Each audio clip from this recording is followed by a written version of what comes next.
Okay, so we can start.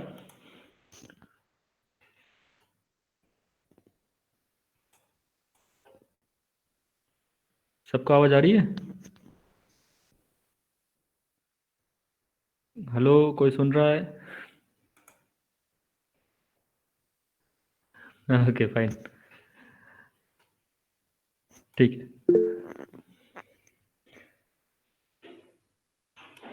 Okay, so last class में we are talking about this keyword and we have seen we can use this keyword as a reference to the current object, and one of the important uses of this keyword we have seen that to resolve the name ambiguity in between the instance variable and the parameters. So this keyword resolve the problem of ambiguity if you are having a same local variable name and the same instance variable name. So in that case, line number 6 and 7, that is we are assigning id to id, but compiler cannot resolve that this id is actually the property of the object rather than the local variable id. So even if you pass this value, it doesn't go to the property of the objects. So that's why it prints 0 and null. So to resolve this, we use this keyword, and this keyword resolves the ambiguity between local variable and the instance variable. So when we are calling instance variable, that means key object as considered as instance, and that object's property are called instance variable.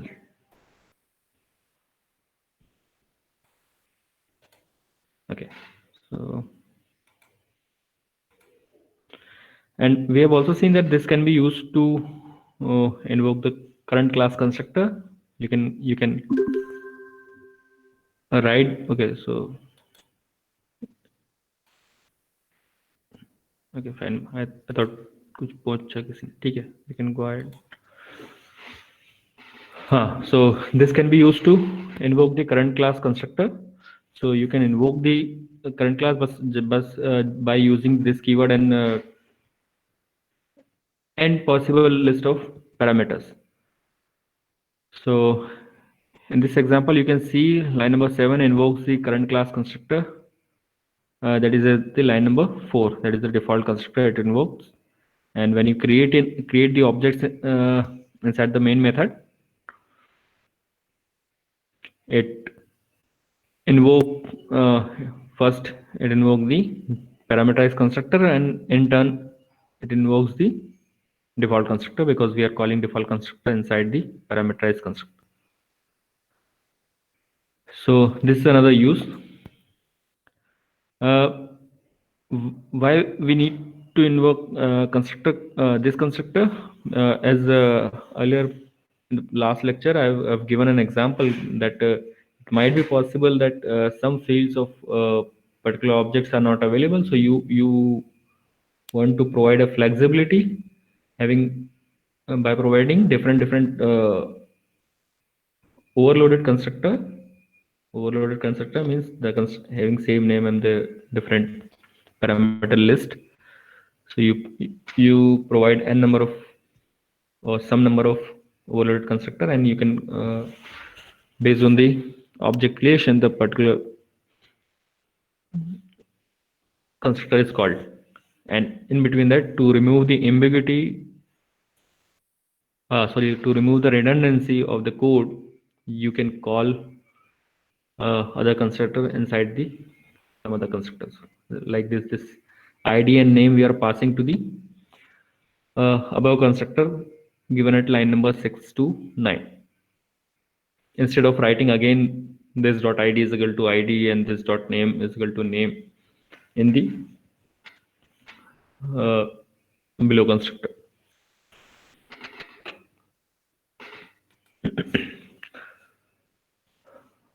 Okay.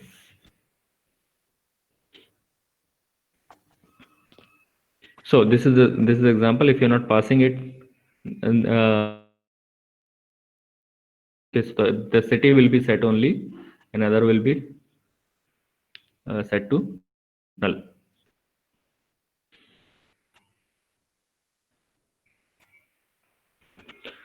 Now this is a perfect example. If you are writing this constructor, calling a constructor inside a constructor, this should be the first line of your constructor.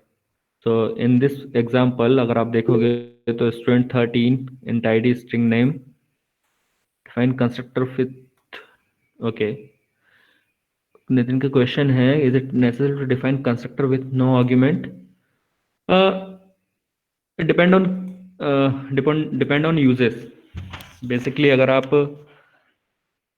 parameterized constructor बना रहे हो and somehow if you are calling तो अगर यहाँ पे for example यहाँ पे अगर आप देखो, अगर ये 4 नंबर लाइन पे जो कंस्ट्रक्टर डिफॉल्ट कंस्ट्रक्टर इसको आप हटा दो, then it is still again it is fine. But if you are creating an object with default constructor, जैसे फॉर एग्जांपल अगर आप स्टूडेंट 13 लेट्स से एक E3 हम क्रिएट करें विथ न्यू स्टूडेंट 13 एंड कोई आर्गुमेंट पास ना करें, तो it should invoke default constructor. But अगर आपने कोई भी constructor whether it is a default और पैरामीटराइज एक बार अगर आपने डिफाइन कर दिया, if you have defined it inside the class, then Java will not provide you default constructor implicitly. Implicitly आपके पास कोई दूसरा कंस्ट्रक्टर डिफॉल्ट कंस्ट्रक्टर नहीं होगा. So if you are writing student 13 E3 new student and simply brackets, you are not passing anything into the constructor, then Java won't provide and it will give you the error. So just to avoid it, just we want to create an object with default values, you give the default constructor, though it is not necessary. अगर आप सारे objects अगर आप parameterise constructor से बना रहे हो तब तो ठीक है, otherwise it is not necessary. If you are not defining any constructor, then Java will provide you a default constructor. Okay, so last जो हमने देखा था अभी एग्जांपल कि this constructor call should be the first line of the constructor of other constructor. जैसे यहाँ पे अगर आप देखो स्टूडेंट 13 जिस पैरामीटराइज कंस्ट्रक्टर के अंदर हमने जब ऊपर वाला कंस्ट्रक्टर कॉल किया, तो वो कॉल जो 7th फर्स्ट लाइन ना होके हमने उस कंस्ट्रक्टर के एंड लाइन पे लिखा. ठीक है. So if you are not writing on the first line, it will give you error. The call to this means call to this constructor must be the first statement in the constructor. So it should always be the first statement. अगर आप first statement के अलावा कहीं लिखोगे तो it will give you error. Because normally before setting you pass on all the parameters to the above constructor. So that's why it should be the first line of the statement. Otherwise, it will give you that. This is one thing that you have to remember. In this example, so there were no default constructor was there. So you always create the object with parameterized constructors. There is an error if you're not writing on the first line, then it will give you the error that this call should be, sorry, not should be, must be the first statement in the constructor.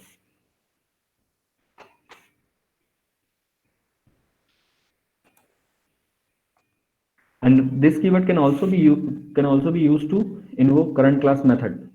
So suppose this example is given. So we have defined a class S, and we have 3 methods, void m, n, and p.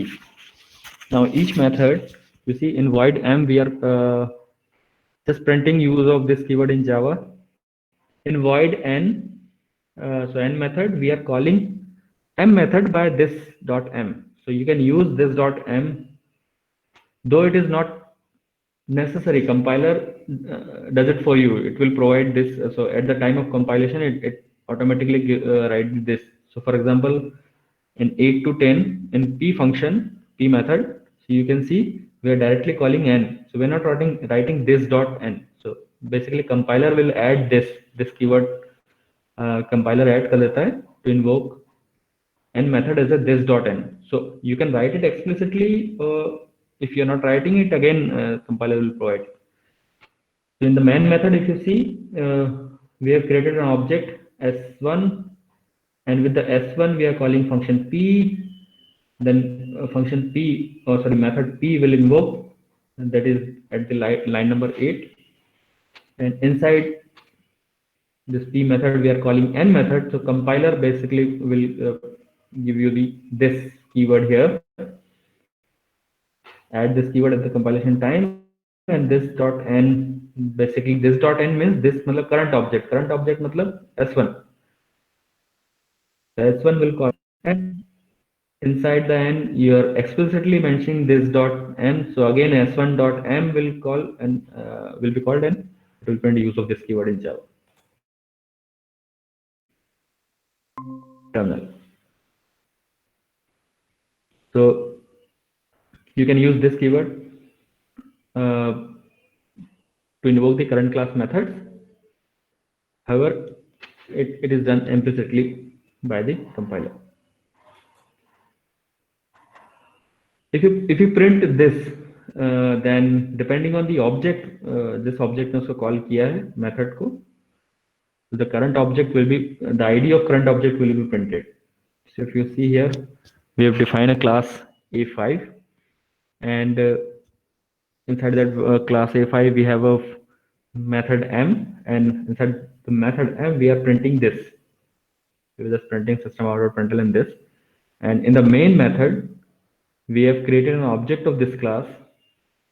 So A5 is equal, A5 object is equal to new A5, and if we print the reference obj, then it will print some ID, and that hash code is always start with the class name, that is A5 at the rate and some hash code that actually identifying object in the hash heap memory.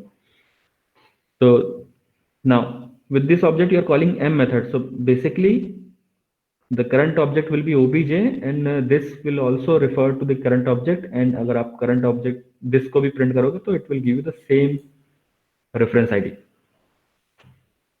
Obviously if you have created another object and another object से आपने m को call किया होता तो उसका reference ID print होता.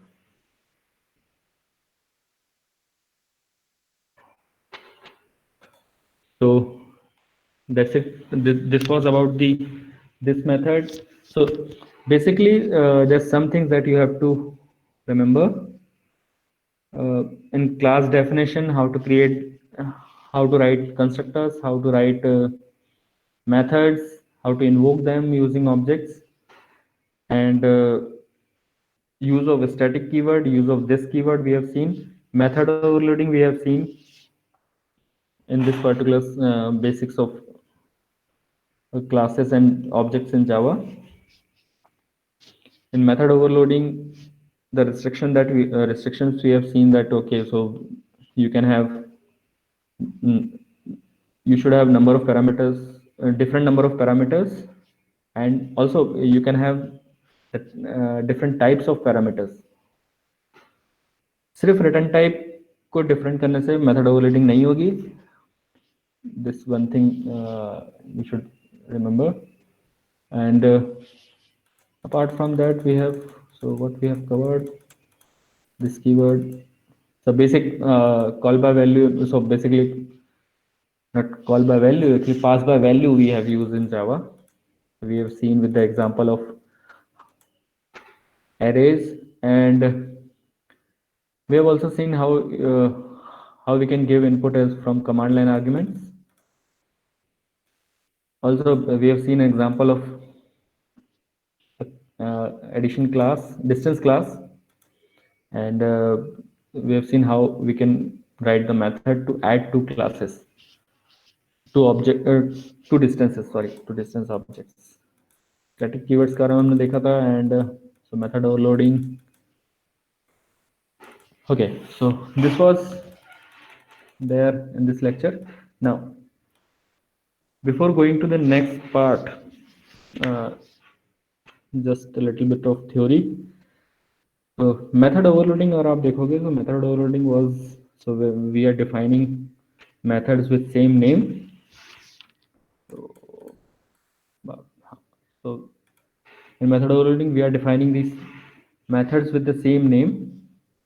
However, they have different method body or different number of parameters. If number of parameters is different, so obviously the body method functionality becomes different. So basically, method overloading comes under polymorphism, where you have one name and many forms. So you have name is same, and but you have different forms and different functionalities. And on the top of that, अगर हम बात करें polymorphism की, so polymorphism is of two types basically: compile time polymorphism and runtime polymorphism. So basically, method overloading provides you compile time polymorphism. And why we call it compile time polymorphism? Because uh, when you define the functions and when you compile it, at the time of compilation, compiler should be able to resolve that which function should be called, which function will be called here. So for example, in this method overloading, you can see a and b of are of type integers and c and d type of double. And at the line number 8, when we are calling min function, we're passing a and b. So compiler can resolve here that ab is the integer type. So the function that is defined at, starting from line number 16 will be called. And for function called at line number 10, it will call the function defined at line number 26. So if compiler able to resolve it at the compile time, then it will be compiled successfully. And that's why we call it compile time polymorphism. So we are providing polymorphism in the compile time. Runtime polymorphism, then when we'll see when we'll discuss the inheritance, where polymorphism is not resolved at the compile time. It is actually resolved at the runtime. Then okay, so at the execution time, it sees which functions need to be should be called. So there are two types of polymorphism: compile time and runtime.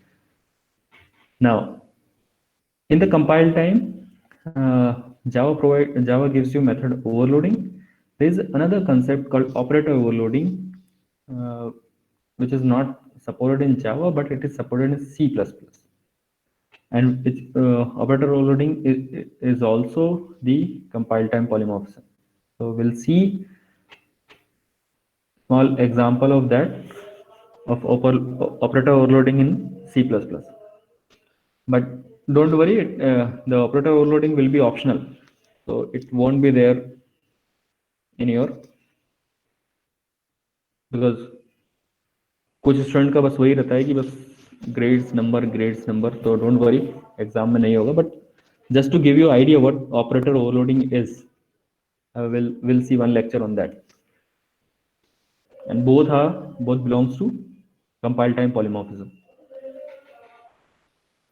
So coming back to C++, those who are familiar with C++, normally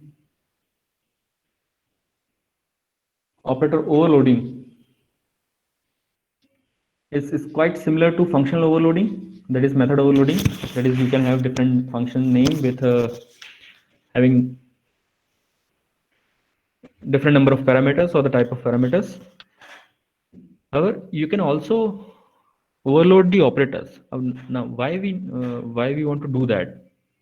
Why we want to overload plus operator or the minus operator or other operator? So starting में मैंने बताया था कि why we need object oriented programming, because we want to work with the objects. We want to move closer to the real world. So the data that we use normally into procedural oriented programming, that is basic data types like in float and double, that cannot represent the real world objects. So real world objects have both the things, that is properties and the behavior. Now, to make it more convenient,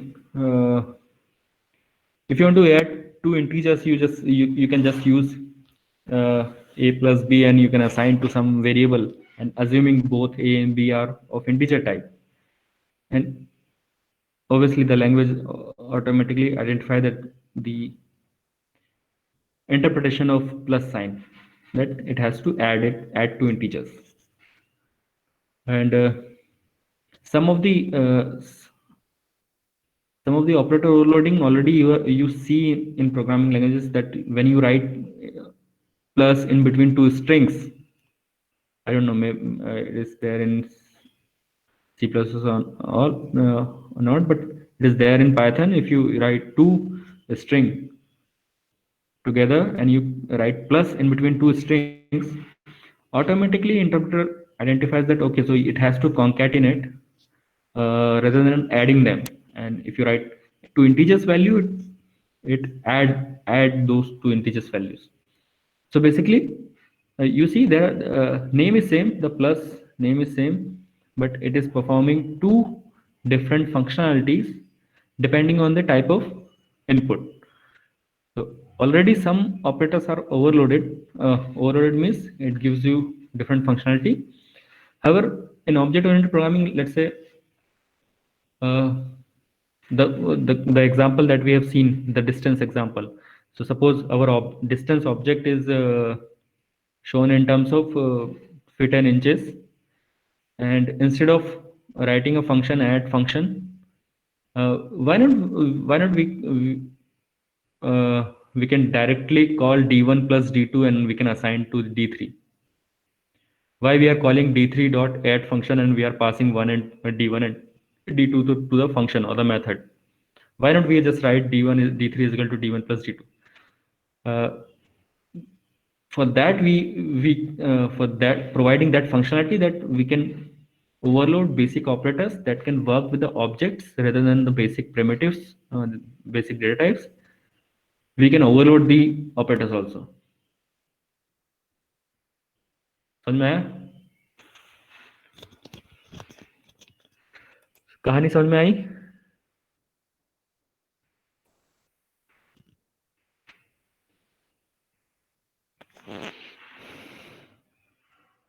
कि operator overloading की जरूरत क्यों है, and why we can use operator overloading.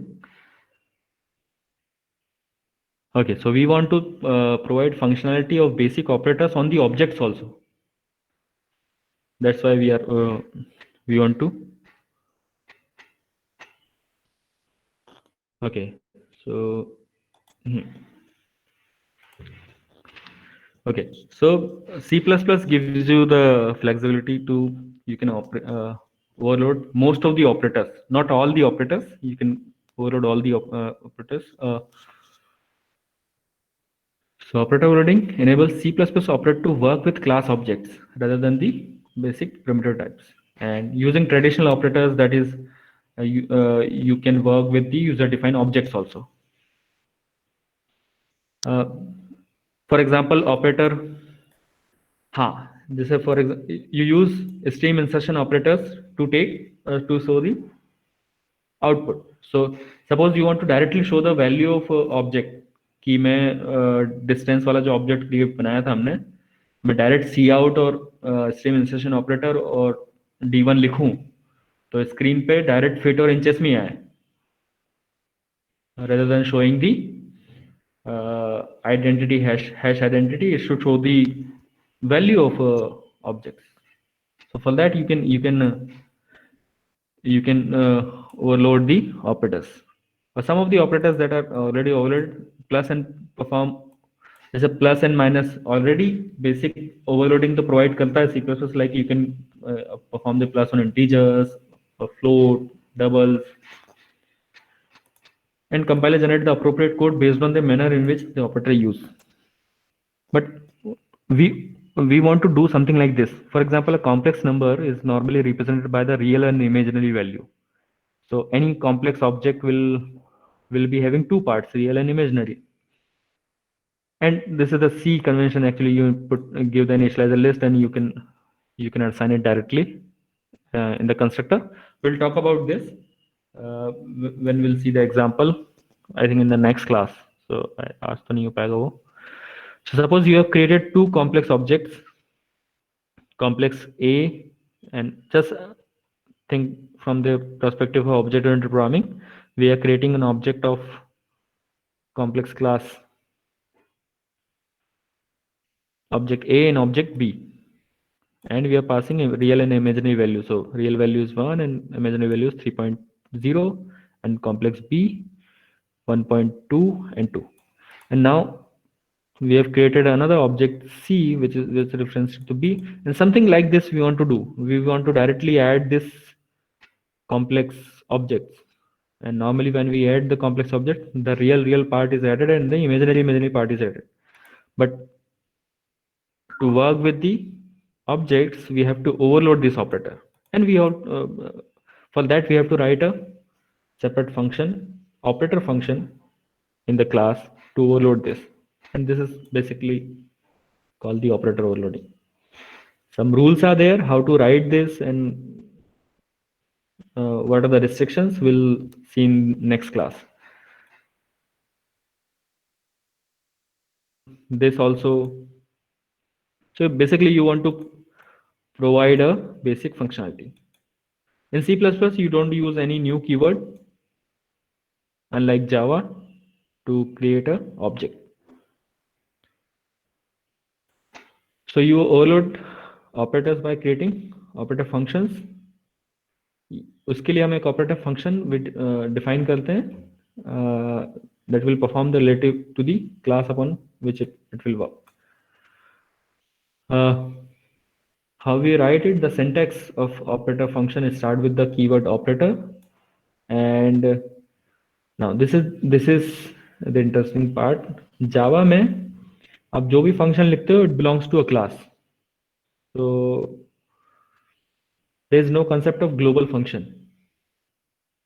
So in C++, you can write the global function that is outside the class. It is absolutely fine. So we are having two terms, member function and non-member functions, a non-member of a class. So member means that is defined inside the class, and non-member that is outside the class as a global function or somewhere something else. The non-member function normally we define as a friend of that class so that it can operate on. The way operator function defines are written differ between. When we are defining operator function as a member function, then there is some basic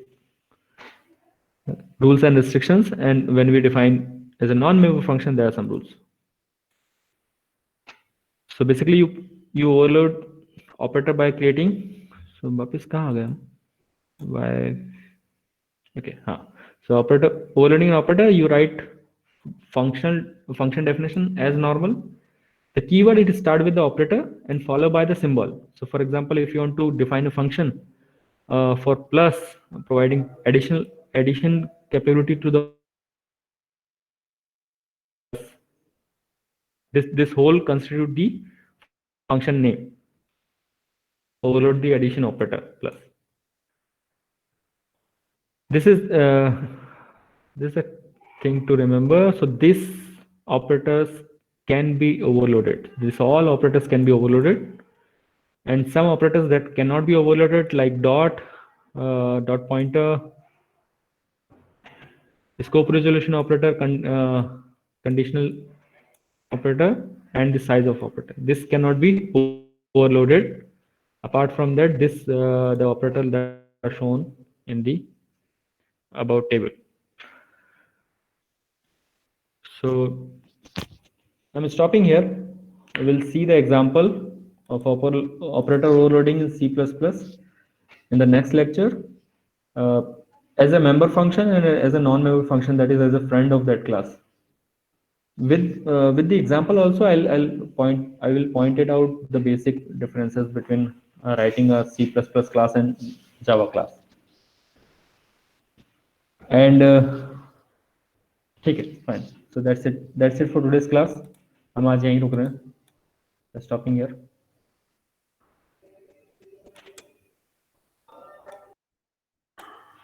and don't worry जिनको C plus plus वाला देख के अगर थोड़ी बहुत भी tension हुई हो कि that is a part of syllabus, no, for exam part it is not, but just to give you an idea how operator overloading works in C++.